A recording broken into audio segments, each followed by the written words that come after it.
Hello everybody, welcome to the channel. और आज हम बात करने वाले हैं एक काफ़ी इम्पोर्टेंट टॉपिक के बारे में, एक डिसीज़ के बारे में। इसका नाम है निमोनिया। सो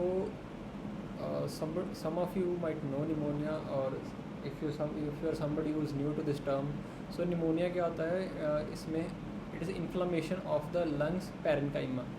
पैरेन्काइमा किसको कहते हैं? जो हमारा रेस्पिरेटरी एक्सचेंज में जो part of lungs take place कर, है ना, उसमें टेक पार्ट करते हैं, जैसे एल्वेलाई, जैसे आपका ब्रोंकस।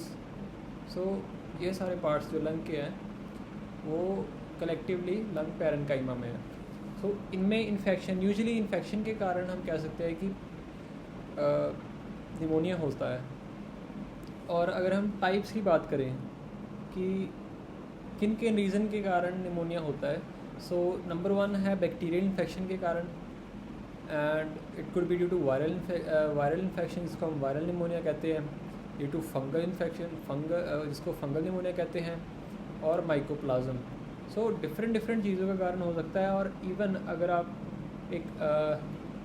आप कैंसर डायग्नोज हैं और आपकी कीमोथेरेपी है, ठीक है, आफ्टर रेडियोथेरेपी आप में निमोनिया के चांसेस हो सकते हैं, निमोनिया डेवलप हो सकता है। सो कॉजेज़ क्या क्या हैं? जैसे मैंने आपको पहले बताया, बैक्टीरिया, वायरस, फंजाई और एटिपिकल ऑर्गेनिजम्स जैसे माइकोप्लाज्म, और इवन कुछ नॉन इन्फेक्शियस कॉजेज़ भी हो सकते हैं। जैसे अगर आपने खाना खाते खाते आपकी एपिग्लॉटिस से आपके फूड पाइप की जगह विंड पाइप में चला गया, so in that cases that is aspiration of food liquid and even vomit. So उसके कारण निमोनिया हो सकता है, उसके चांसेस हैं। और अगर आप कोई केमिकल इन्हेलेशन कर लिया है, ठीक है, टॉक्सिक फ्यूम्स जैसे लेबॉर्ट्रीज़ में काम होता है, सो केमिकल के साथ डील करना पड़ता है, सो उनके फ्यूम्स के कारण हो सकता है। और रेडिएशन, जैसे मैंने आपको बताया, जैसे after cancer treatments. So effects क्या क्या हैं?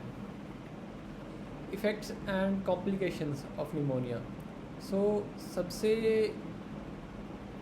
प्रोमिनेंट जो है वो पल्मनरी इफ़ेक्ट है, pulmonary related to lungs. So alveolar filling जो है वो कॉम्प्रोमाइज़ होती है, इसमें गैसेस एक्सचेंज अच्छी तरह नहीं हो पाता। सो पेशेंट को शॉर्टनेस ऑफ ब्रेथ होगी, उसको सांस लेने में प्रॉब्लम होगी, उसका proper respiration, that is oxygen and carbon dioxide का जो ट्रांसफ़र है वो इतना इफ़ेक्टिव नहीं होगा। देन हाइपोक्सीमिया, जिसमें लो ऑक्सीजन होगी ब्लड में, कफ, चेस्ट पेन, ये सब कॉमन है। But there are also systematic effects जो कि मोस्टली कॉमन पीपल इग्नोर कर देते हैं, जैसे फीवर, चिल्स, लाइक कंबनी जिसको कहते हैं ना, कंबनी छिड़ना है इन पंजाबी। सो फिटीग, आपके लेवल्स, एनर्जी लेवल्स लो रहेंगे, एंड प्लूरल इफ्यूजन, जिसमें फ्लूइड, हमारी जो प्लूरल स्पेस है जो मेडिसिन के रिलेटेड है, स्टूडेंट्स उनको पता लगेगा, एक प्लूरल स्पेस होती है हमारी लंग्स की जो कवरिंग है, और लंग्स के बीच में एक प्लूरल स्पेस होती है। And acute respiratory distress syndrome. So इसके क्रॉनिक कॉन्सिक्वेंसेस क्या है अगर आपने निमोनिया को ट्रीट नहीं किया तो? सो आपको रिकरेंट निमोनिया होगा, लंग स्कारिंग और फाइब्रोसिस, एंड इवन अगर इसको आपने अनट्रीटेड छोड़ दिया तो इवन डेथ भी हो सकती है। सो मेरा मेन रीज़न ये वीडियो बनाने का है कि एक अवेयरनेस मैं स्प्रेड कर पाऊँ, क्योंकि जैसे मैं डेंटल का स्टूडेंट हूँ, फर्स्ट ईयर में, अभी मेरा फर्स्ट ईयर चल रहा है, और जो हमारे डेंटल की लाइब्रेरियन थे ना, जो इंचार्ज थे, सो उनकी शी पास्ड आउट, उनकी डेथ हो गई। सो उसका रीज़न निमोनिया था। निमोनिया ऐसा था कि उनको काफ़ी दिनों से उनकी सेहत ठीक नहीं थी, एंड पीपल टोल्ड कि she was suffering from fever. So उनकी फैमिली इतनी अवेयरनेस नहीं थी, उन्होंने ये सोचा कि शायद टाइफॉइड है, एंड वो चीज़ को निमोनिया एक हिसाब का डिस्गाइज़ हो गया टाइफॉइड में। और उन्होंने प्रोफेशनल हेल्प नहीं सीख की, लोकल केमिस्ट की शॉप या जो अनप्रोफेशनल या इतने ज़्यादा स्किल्ड डॉक्टर नहीं हैं उनसे अपना ट्रीटमेंट करवाया। और जब चीज़ें बहुत ज़्यादा सिवियर हो गई, कंडीशन इतनी ज़्यादा क्रिटिकल हो गई, then they went to PGI, और उस टाइम में उन्होंने डायग्नोस किया कि आपको तो निमोनिया है। सो फीवर का कारण निमोनिया था। जैसे हमने सिम्टम्स में डिस्कस किया है कि निमोनिया का वन ऑफ द रीज़न या one of the symptoms fever हो सकता है। सो उन्होंने इस चीज़ को इग्नोर किया, और due to their inadequate efforts और I would say lack of awareness, mainly मैं अवेयरनेस कहूँगा। सो वो सही टाइम पे ट्रीटमेंट मैम को नहीं मिला और उनकी फैमिली उनको नहीं बचा पाई। सो दैट्स द रीज़न मैंने अपनी फ़र्स्ट वीडियो चैनल की एक बुक का समरी देनी थी, बट अनफॉर्चुनेटली अब मैं इस पे वीडियो बना रहा हूँ ताकि एक अवेयरनेस क्रिएट कर पाऊँ। और जिन लोगों को नहीं पता, आई थिंक शायद अगर किसी की हेल्प हो जाए।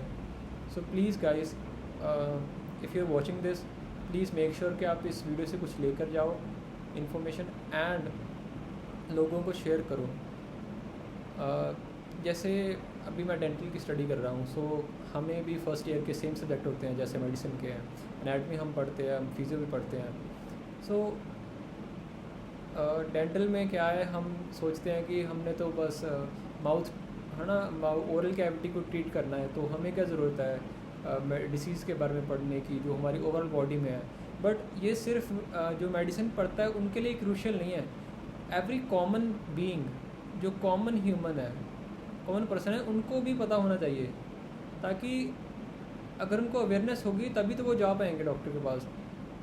और आई थिंक अगर अवेयरनेस होगी तो ऐसे जो चांसेस हैं, अनएक्सपेक्टेड चांस है, हम उनको कम कर सकते हैं और प्रिवेंट कर सकते हैं।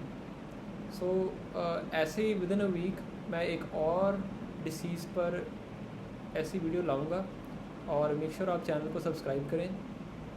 और मैं बुक्स की रिव्यू, जिसमें मैं बुक के बारे में जो उनका क्रिस्प है इंफॉर्मेशन आपके तक पहुंचाऊं, सो दैट आपको 9 to 8 आवर्स ना लगाने पड़े एक बुक को पढ़ने के लिए, और जो मेन उसका क्रिस्प कंटेंट है, जो जूस है, वो मैं आपको डायरेक्टली प्रोवाइड कर पाऊँ। So make sure you like, and अपने रिव्यूज़ आप बता सकते हो कमेंट में। And thanks for watching, thanks for your time.